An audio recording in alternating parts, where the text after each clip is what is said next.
if you are around people that are negative all the time and they don't believe they can do something, then it's going to be hard for you to believe that you can do it. But if you surround yourself with people that believe they can do anything they put their mind to, all of a sudden you start believing you can do anything you put your mind to.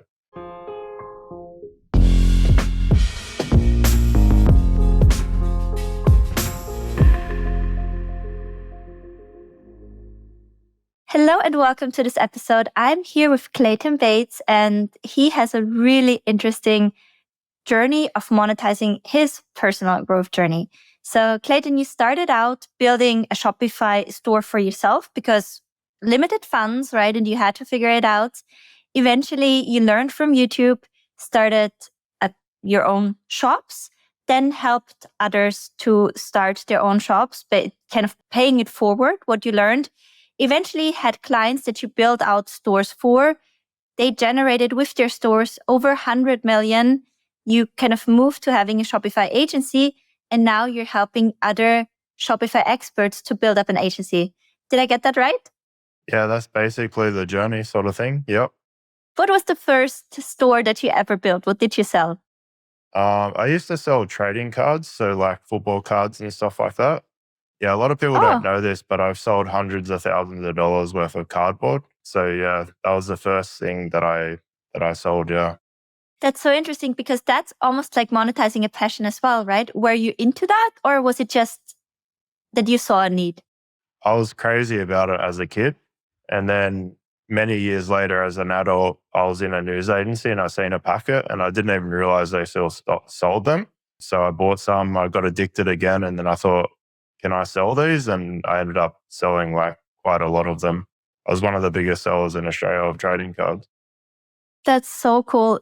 Do you still run that shop, or what happened eventually to the shop? So I had to make a decision. So I think I've got some stuff on eBay just for fun, just relisting.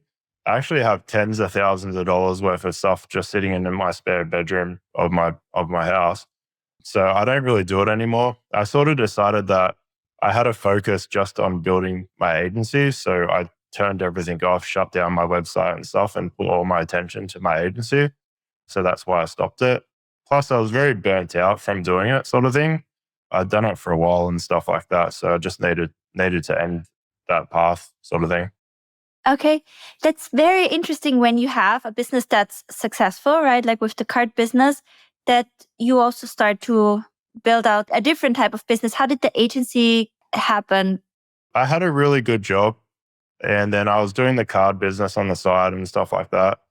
And I actually felt like really depressed, like in 2018. Like I felt like something wasn't right in my life, sort of thing. And I decided, like, I sat down and was trying to work out, what do I like doing? I knew I was like burnt out from the card business. I'd had my job for years and I hated going there. Just thinking about it like made me depressed. And I thought, what do I like? And I was like, I really love playing around and building the website. So I thought, all right, I'm just going to resign. I resigned and started an agency.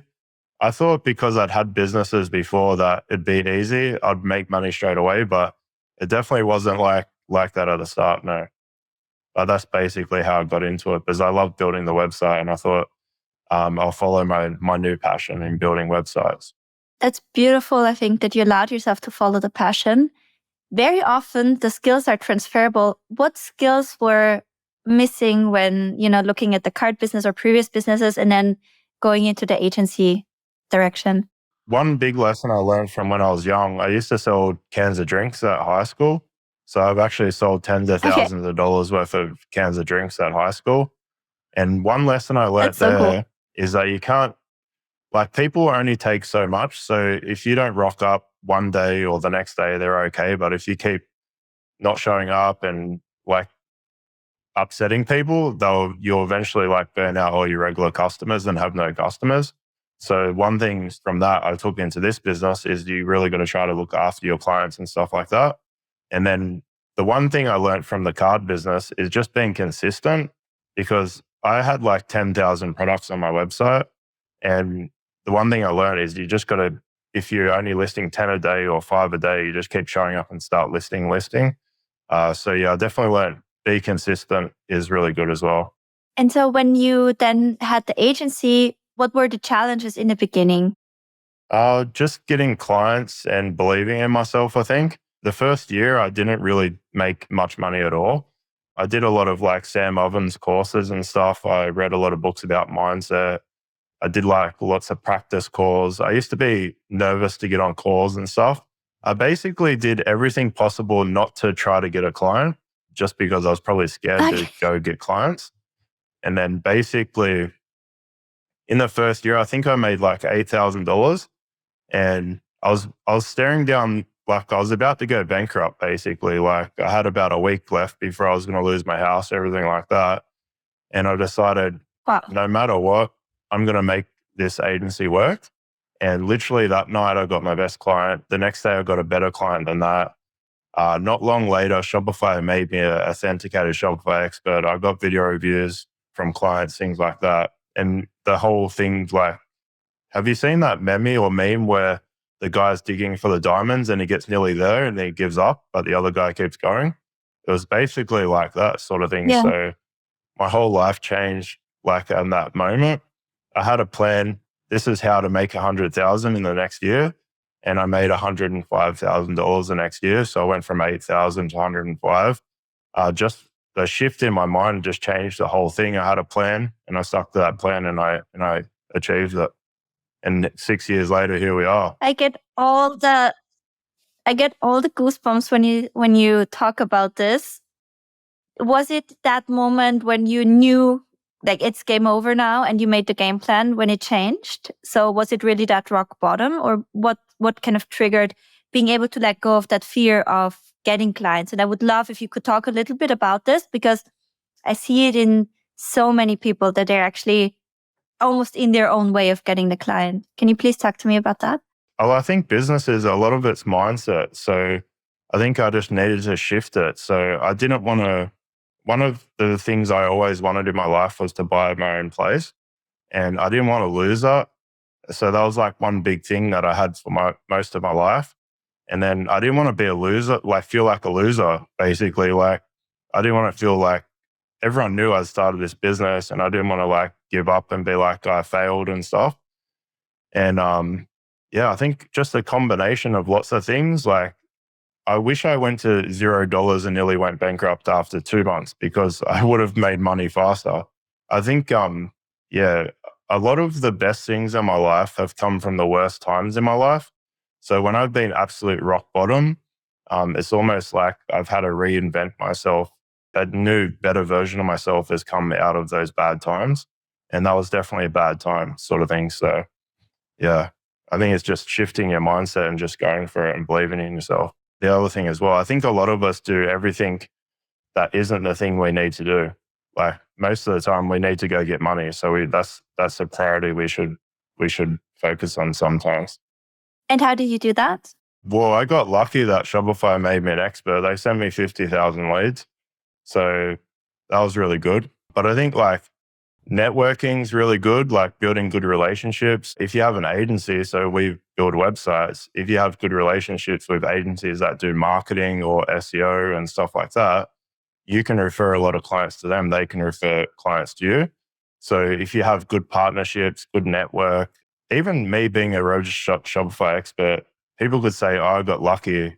But the way I become a Shopify expert is I did 1,000 posts in the Shopify community forum giving people free advice. And the Shopify Wow. community forum is very similar to school, just not as fun. It's got leaderboards and stuff. So it very much reminds me of that. And one of the bosses at Shopify has seen me giving people all this advice for free.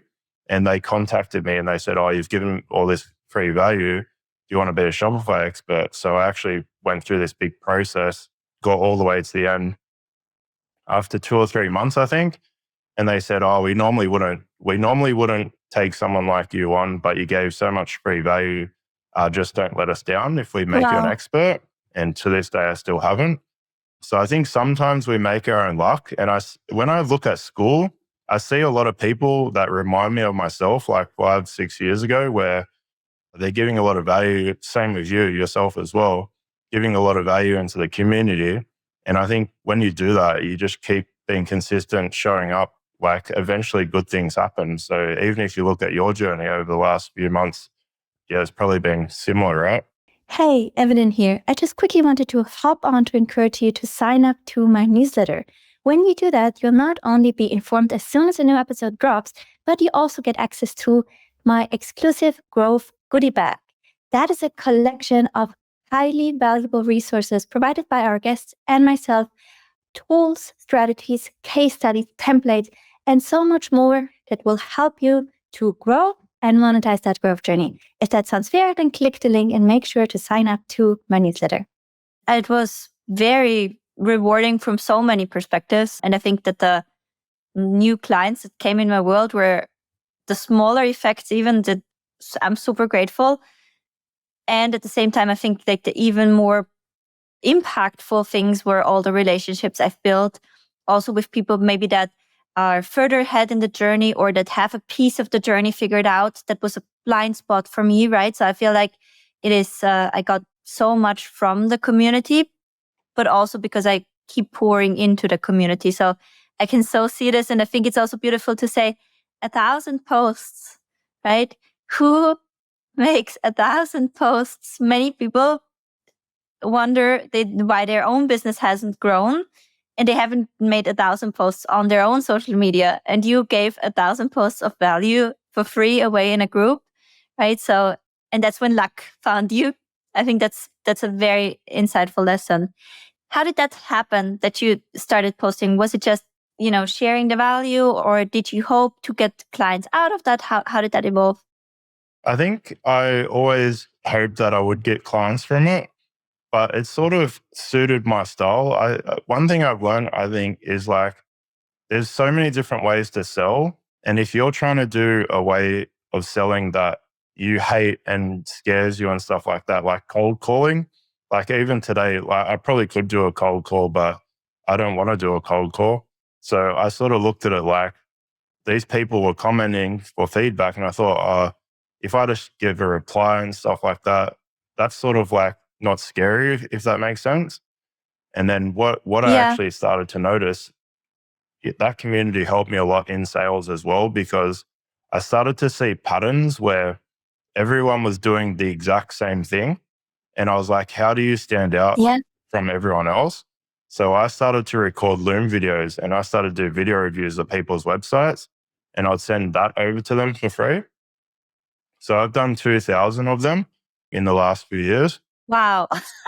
Yeah. So 2,000 video reviews. yeah. Yeah. I was in the top 1% of Loom users last year, probably because I've made 3,000 Loom videos. But yeah, I started to see this pattern where people were like writing these very long, techie sort of messages. And I started to write a shorter message, and then I'd send like a free video review going through tips and suggestions for their website. And then I actually got that off Sam Ovens. So thank you, Sam Ovens, for recommending that. So I did that. And then I actually started to watch my videos and see, like, when people would message me back or they would sign up for a client, I started to write notes on what did I say in the video. And then when people ghosted me, what did I say in the video? And I started to like see these patterns of like certain things. If I said it, people would never message me back. And if I said certain things, if it went a certain way, people would message me, get on calls and stuff like that. So I very much analyze like a lot of agencies. There's another thing that a lot of agencies do that I notice as well, is that they're never on time for the calls. So nearly all the calls I booked, the person on the other side was like 1 minute late or 5 minutes late or whatever. So I thought, what if I can be on the dot? Like when I call someone for a sales call, I'll be on the dot, and people will like answer their phone and they're like, oh my God, you called me on the dot as the time ticked over, sort of thing. And in the last Yeah. about year, I've actually worked out it's better to be 3 or 5 seconds late. So I've got the system to be on time, but I always purposely am like 3 to 5 seconds late, because when they answer, I'll be like, oh, sorry, I was 3 seconds late. And it sort of starts on like a little like joke sort of thing. And like it gets off to a good Oh, start. that's so cool. Yeah, because no one cares about the 3 seconds, if that makes sense. But they would care if it was 5 Yeah, minutes. that's so super sweet. Yeah. Yeah, so I just That's noticed all cool. these patterns. So even me just posting in the community taught myself a lot about sales and how to actually look at what other people are doing and just try to be 10% better than what other people are doing, if that makes sense. It makes so much sense. And I love that you share this because this is what everybody means when they say putting in the reps, right? So 1,000 posts, 2,000 video reviews. Uh, Probably you learned a lot during conducting the reviews as well, right? Especially because you watched them back too. Yeah, I've watched hundreds of them back. I used to have like full notebooks of like what I'd said in the videos and stuff like that. Because yeah, things you don't even realize sometimes when you're talking to someone, like there's things that turn people off or there's things people really like. And I really seen a pattern when I did that. So yeah, a lot of people, yeah, if you ask them, especially in my community now when I've been talking to people, if you ask them like about their sales process or if they're not getting sales and stuff, they're like, oh, I messaged 5 people. And it's like, yeah, you're going to learn nothing for 5 people. Do you know what I mean? Yeah. Or I tried 20 Yeah. different things and I did each 20 thing one time. Like, what are you going to learn now? You're not going to learn anything. I love how you think about this. Let's talk a little bit about your community. So you have about 50 agencies in there. Is that right? 150 people in there at the moment. 150. I'm sorry. Yeah, no, it's all right. So yeah, it's sort of like just testing it out and stuff like that. For about 2 years, I've had many people say that I should teach how to do stuff like this. I felt like I wasn't qualified or something. When I think back now, like I'm probably more qualified than a lot of people to talk about it. But I didn't, Yeah. yeah, my brain didn't actually really shift into a new gear until I did one thing this year. And then all of a sudden, my whole brain changed and it's like, yeah, I can do this and I'm going to do it. The other reason I did it as well is I was actually in a very good community last year and my business 5x from being in that community. And at the end of the Wow. year, they sort of changed directions and I didn't really like the direction that they're going in. I really liked the old direction. And it's sort of like at the start of this year, I was like, why don't I try to make my community like what I loved about the old community? So that's sort of what the combination of like me really liking that community last year and then me actually believing I could do this is like why I started to do it. So yeah, it's been pretty cool. That's so awesome. Sam, when I interviewed Sam Ovens, he said that to me. It's like, make the community that you want to be a part of. And it's beautiful that you did that. What was the mindset shift? What happened there? Because you said something happened and then your mind shifted. You were able to switch gears. So we had an office before, like in a co-working space. So we had an office inside a co-working space last year. And then this year I signed a lease for like this office that is like 8 times bigger than the co-working space. There's my own space and stuff like Okay. that. And I don't know why, but when I signed the lease, because the co-working space is like month to month, you can leave whenever you want, right? But when I signed the lease here, something in my brain's like, why does it matter? Like, you've had such a good record all these years. Like, of course, everything's going to be all right. So something in my brain changed, whereas like, I just backed Yeah. myself. Like, it's nearly impossible for me not to make money, if that makes sense. So just sort of something in my Yeah. brain changed when I signed that lease. And maybe was it also that you knew that the monthly commitment is there and there was maybe a little bit more pressure on, or was it just like a confidence boost? Yeah, I think it's just confidence boost. Like, yeah, like I felt like that was like the last thing I needed to do or something like that. Yeah, I don't know. I don't really know exactly the right words to say, but I think this is the first time I've actually thought about that was the reason when I changed sort of thing. So yeah. Yeah. You talk about mindset actually a lot, and I would love to know what are the patterns that you notice when people trip themselves over? What are kind of the mindset fallacies that you see time and time again? I think the one thing that is hard for a lot of people to sort of think about is like, I think the people you surround yourself with are a big impact on your mindset sometimes. So if you are around people that are negative all the time and they don't believe they can do something, then it's going to be hard for you to believe that you can do it. Like you surround yourself with people that believe they can do anything they put their mind to, all of a sudden you start believing you can do anything you put your mind to. So yeah, that was like a really big thing for me. But not saying like if someone was negative, I wouldn't cut them out of my life sort of thing. But like being in like school groups and stuff where people are like, yeah, let's do it. We're all like, they've got the same sort of like mindset you want. So I think sometimes when you get in like really good group like that, like I did last year, that helped me a lot. Everyone was like on the same path and believed in themselves. And I really liked that sort of thing. So yeah, just finding your community. So I think that's another reason why I've ended up in school, because I just fell in love with it last year. And then, yeah, just Yeah. finding your community of people sort of thing. Sometimes when you have a business, just for example, like I don't know that many people that have businesses in my area that are like really good friends. So just being in a community where people are doing the same thing as you has been awesome, I think. Yeah, absolutely. When people don't use community, right? So they are a member, but they don't make any use of it. What would you recommend to them? Or, what's probably the mindset shift or the thing that they haven't understood yet? I think people just don't stick it out for long enough. So if you decide you're going to join a community or something like that, just give it a go for a month. Like show up every day or jump on the calls and stuff like that.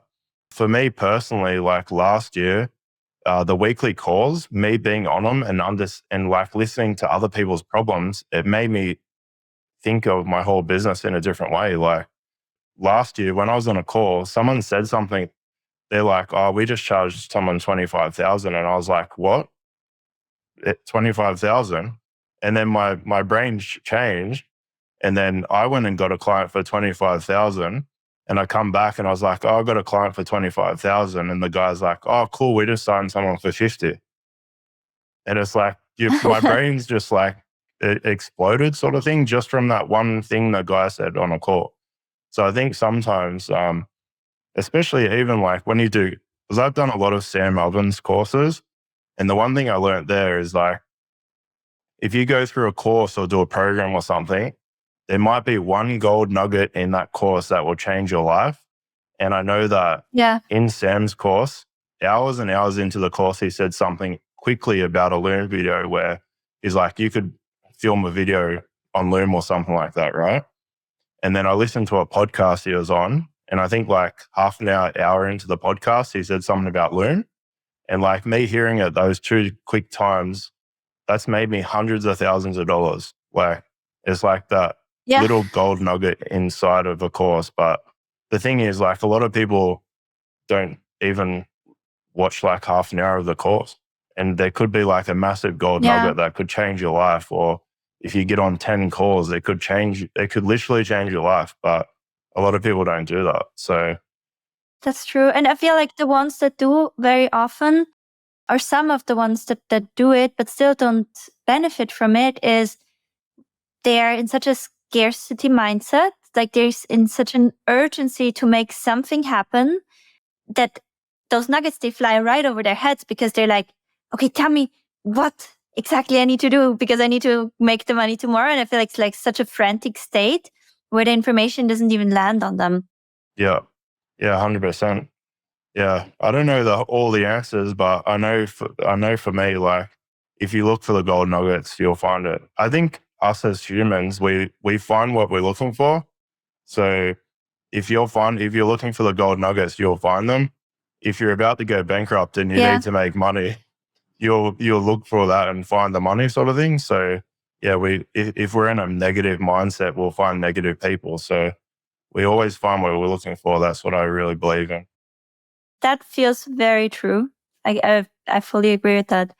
Now that you're kind of shifted the roles and you're teaching, or I mean, you have been actually teaching and helping, right, for such a long time. It was just your way of doing sales was being very, very helpful to others. What are the things that you now find are learning curves with having the community, being a community owner? Just like I already knew this, that lots of people learn different ways. So sort of adapting to not just being straight. I know it's good to build something that you enjoy, but you have to detour a little bit and give people what they want sometimes. Yeah, that's what I've been learning a lot.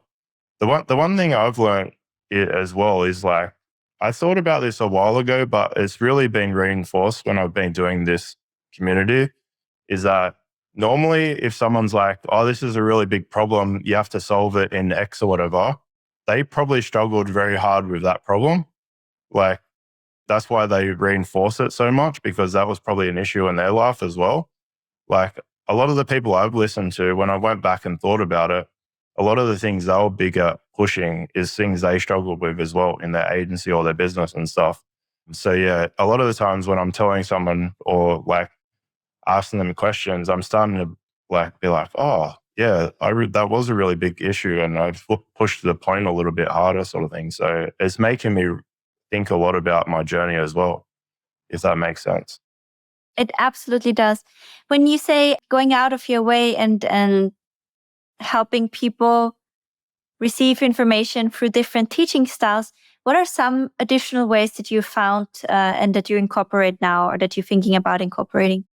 Well, I actually studied to be a counselor. So I'm like one module away Oh, from wow. being a counselor.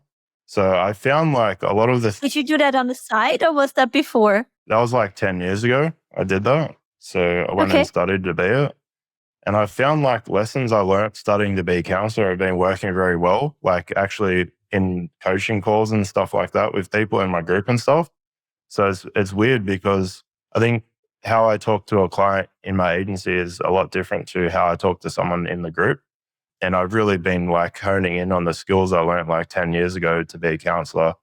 Because I think one of the important things is people they want to be heard. So if they have a problem, let them get it out, sort of thing, and like just let them get the whole problem out and then actually give some advice, sort of thing, instead of just being like, go do this or do that or something like that. I'm still learning, sort of thing. So hopefully I'll get there. That's interesting. So it's more of a counseling style than it is like a consultant, do this, not do this. But I think that's very helpful, because potentially a lot of people are also just there to talk things through. Is that what you find? Yeah, I think so. Yeah, 100%. I believe like we know the answer to most of our problems. So this is what I learned being a counselor too. If someone asks the right questions, if you're asking the right questions that make you think, most people can actually work out their answer to their problem, or you just give them a little nudge here and there, sort of thing. So yeah, definitely that's helped a lot. Never thought I'd use those skills, but they're coming in handy now. So yeah. I think Hormozy said that you're stacking those and you think it was for nothing, right? But then eventually it compounds and gives you a really unique edge. How are you using the learnings from your 2000 videos and the hundreds that you watched backwards? Are you still incorporating that? Yeah. So I basically nailed the video review now, I think. Every now and then I will, so maybe every like 3 months. So before I used to watch heaps of them. And now every about 3 months, I'll go back and just watch maybe like 5 or 10 videos and just write some notes down and just sort of like make sure I'm on the right path and stuff. Or if I send 10 out and 10 people ghost me, that's like a red flag. Like maybe I've accidentally added something that's turning people off and stuff. So just being like self-aware sometimes, because I think it's like very easy to get stuck in your ways. And I think year 2 or 3, I got a bit stuck in my agency. And when I started to be like, oh, I got comfortable and stuff, that's when things started to just plateau, sort of thing. So I'm always like trying to keep on top of, am I doing it the right way? Can I get better? Stuff like that.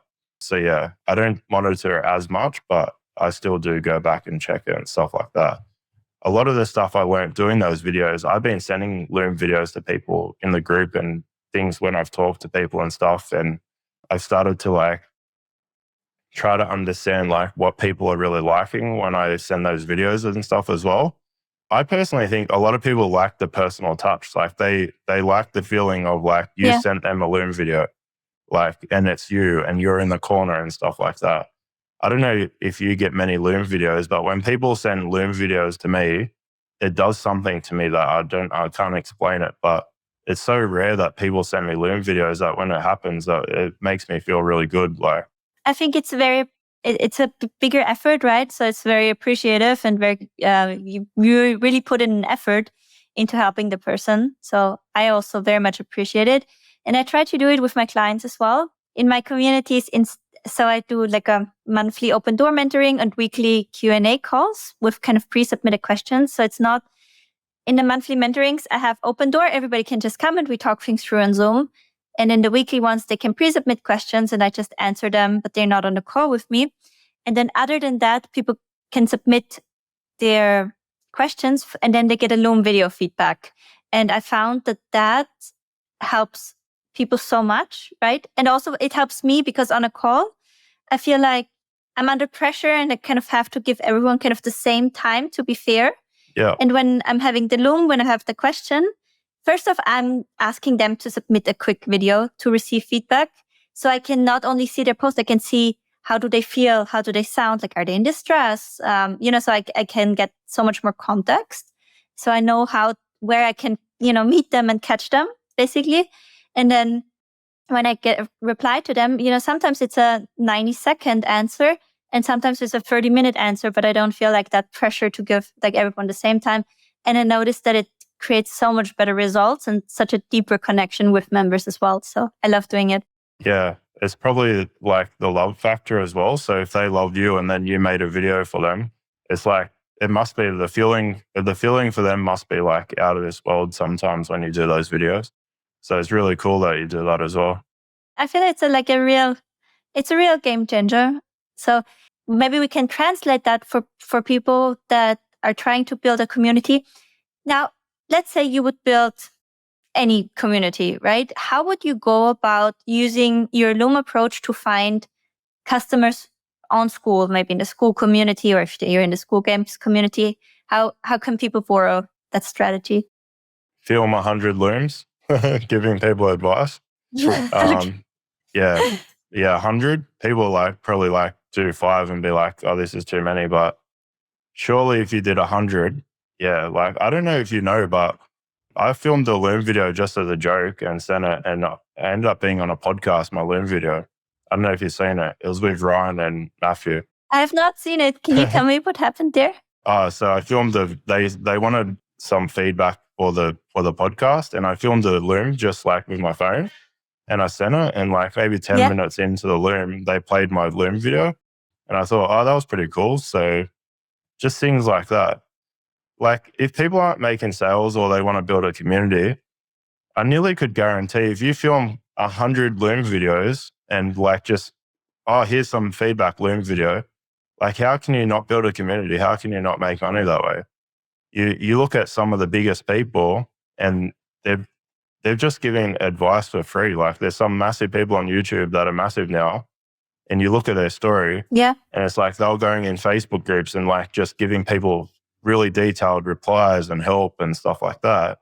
And I just think if you put good things into the world, like how good things are going to come back. Maybe not today or tomorrow or a month from now, maybe not even a year from now, but some of the things you do now can pay off 5 years from now. Just get cracking. Absolutely. I had this happen a few times in my business where I did things way, way, way back. And then a few years later, they popped up. Do you have 1 or 2 examples for when that happened to you in business? Yeah. So I filmed a Loom video for someone. They were basically brand new. And I filmed a video, I think this one went for maybe half an hour because she said, oh, look, I don't have much money or anything. I probably can't afford your services and stuff. And me always believing give it value and stuff, I thought normally I do the Looms 10, 20 minutes, but I knew this person couldn't afford it. So I really went in deep for half an hour or something like that. And she was like, oh, that was so awesome and stuff like that.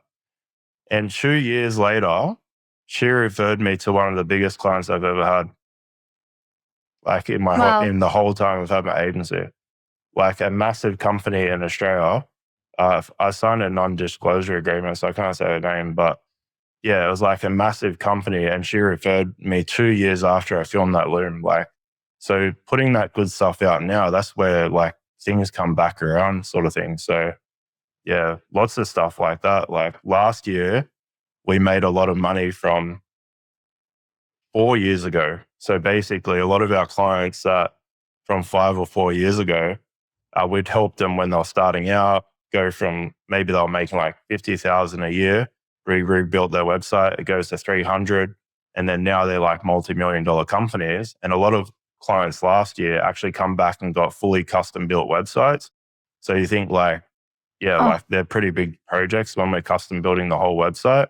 So a lot of the work I did 4 or 5 years ago come back around massively last year as well, even this year as well. So yeah, putting good things out there, it sort of pays off. it's like eating. You like putting in the seeds, right? And then a few years later, suddenly you're like, oh, now it's a tree with fruit. Yeah, a few of those clients, I didn't even send them a quote or anything. I just said it's this much, and they're like, all right, how can I pay?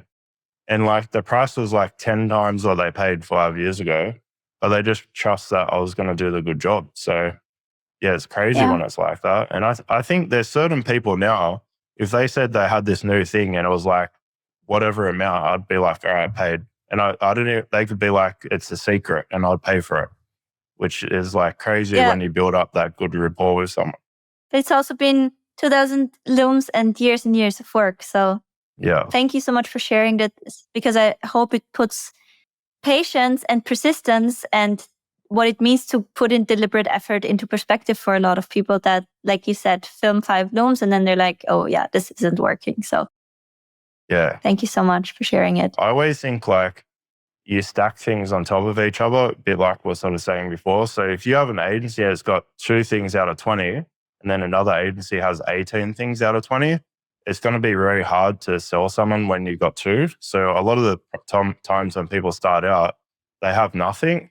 So I always think like, go try to get 3 clients for free and just have an arrangement with them where it's like, hey, I'll help you. I'm only new, but leave me a video review or a review if you really like the service or something like that, or refer a friend or refer me to a couple of people.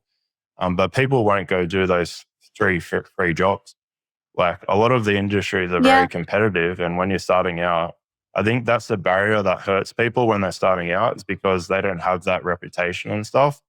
And I always think if you just go get 3 clients, film 100 looms, like, yeah, surely something good's going to come from that. That's so true. But people are afraid, to put in that effort, I believe. When I was starting to build out my coaching business, I always did free sessions. So I was giving away free sessions. And then I would just say, if you liked it, I would be super grateful if you can leave me a review.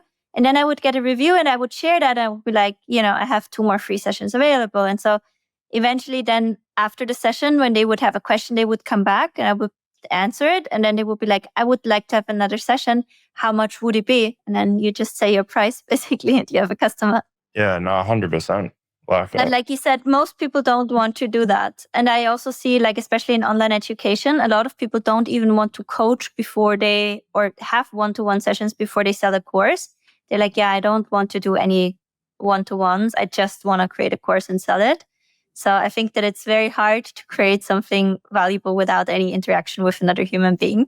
Yeah, even mine's free at the moment. And I do like free calls with people and stuff like that because I'm really trying to understand like what people want, what they care about, things like that.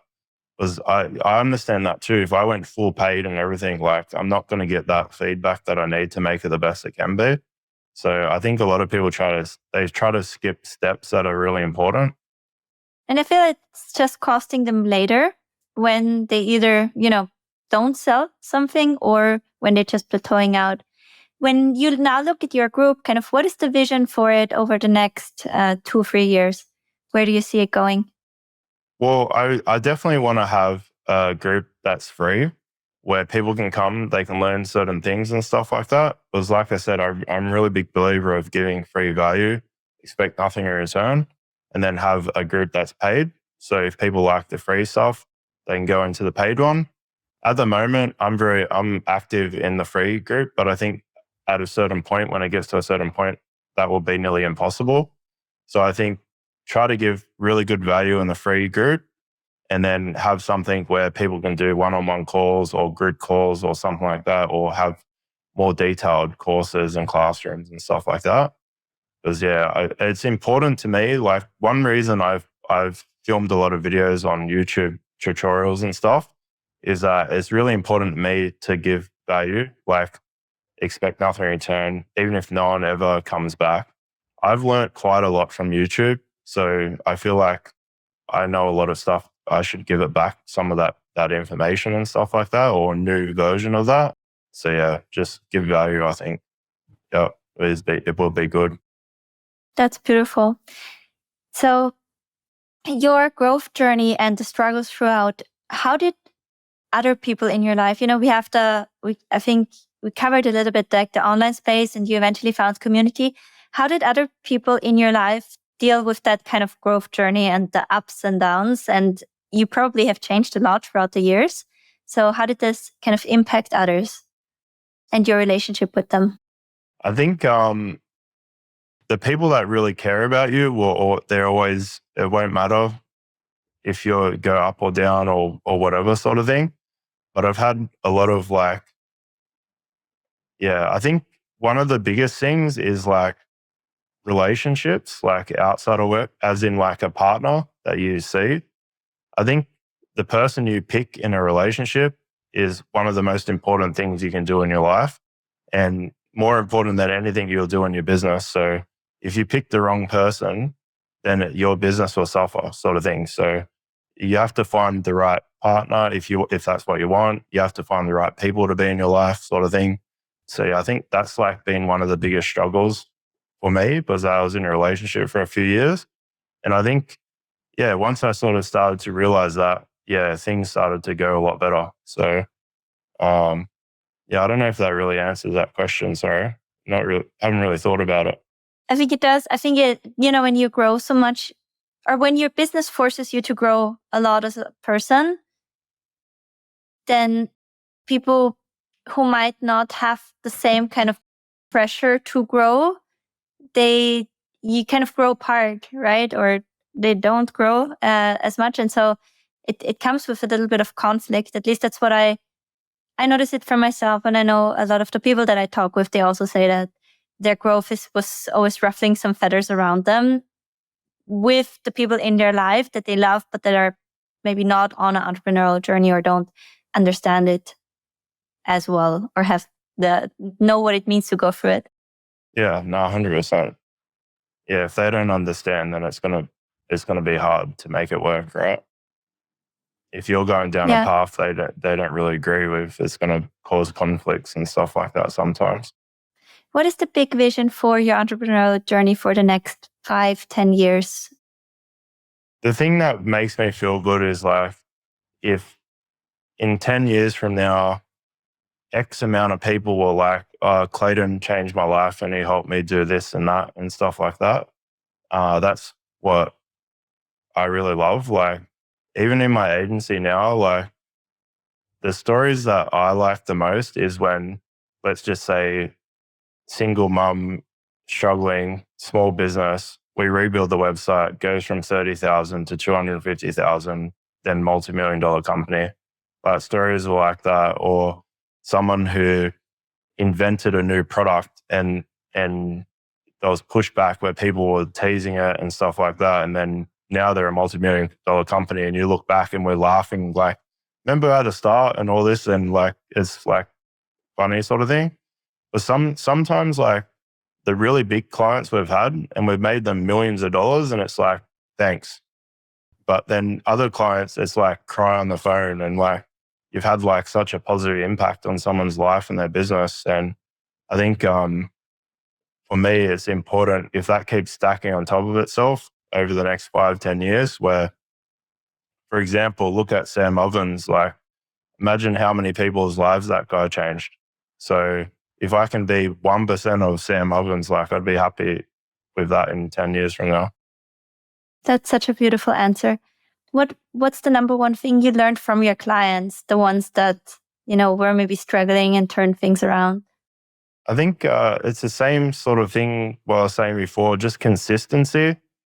Like all the people that have made it that I can think of were just consistent. And I sort of learnt this off one client like 4 years ago. I said to her, like, how do you make $1 million from Instagram a year. So her Instagram account was making $1 million a year, and I couldn't understand it. And she was like, Clayton, for like 6 years, I've posted every single day on Instagram. I missed 4 days in 6 years or something like that. And I was like, I'd already sort of understood consistency, but I started to notice more patterns in like some of the most successful businesses is that they just keep showing up. Like, yeah. So I think consistency is like a really big thing as well. Maybe as a conclusion for the person listening, what would be your number one consistency hack for people that are just starting out? And if you're really overwhelmed and really confused and they don't know even what they should be consistent with, what would be the number one advice that you would give that person? Look at someone who's doing something similar to you. Try to see what they're doing and then put a plan together for the next 90 days, or if you're brave enough, a year, and just go towards that for the next 90 days. Like if they're posting 3 times a week for 90 days, you post 3 times a week for 90 days. Try to replicate what they're doing. Don't copy anyone, but find your own way.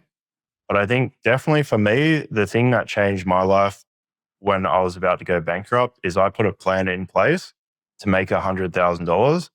And I really understood how my brain worked. And my brain, the plan was 100,000 a year, right? If I had made each quarter 25,000 a year, I wouldn't have made it. So I understood that I needed to have a goal that I could achieve. So the first quarter, I put the goal at 15,000 for a quarter because it was sort of a little bit out of reach, but I thought I could get it. And that first quarter, I made 15,500. So I just made over it. And I believed in myself. And then the next quarter, my goal was 30,000 and I made 29,500. But do you think I was upset that I made 29,500? So maybe their goal needs to be something a little bit out of reach, but they know they can achieve it, because if they can achieve it, it might change something in their brain where they can do anything they put their mind to. So that might be a good start. Beautiful. Thank you so much. That was so tremendously helpful. I'm so grateful you were on. Clayton, we will link your YouTube channel and your group. Anything else on where people can find you, how they can connect? No, they're the 2 main ones. I'm also on Instagram, Inspire Small Business. That's about it. Just one other thing I wanted to say. I always say this all the time to my clients and stuff, especially ones starting out. Pretty much anything's possible when you put your mind to it. What are you going to put your mind to? So yeah, I'm a really big believer in that. Thank you. That's beautiful. Yeah. Thank you so much. No worries. Thanks for having me. I really appreciate it.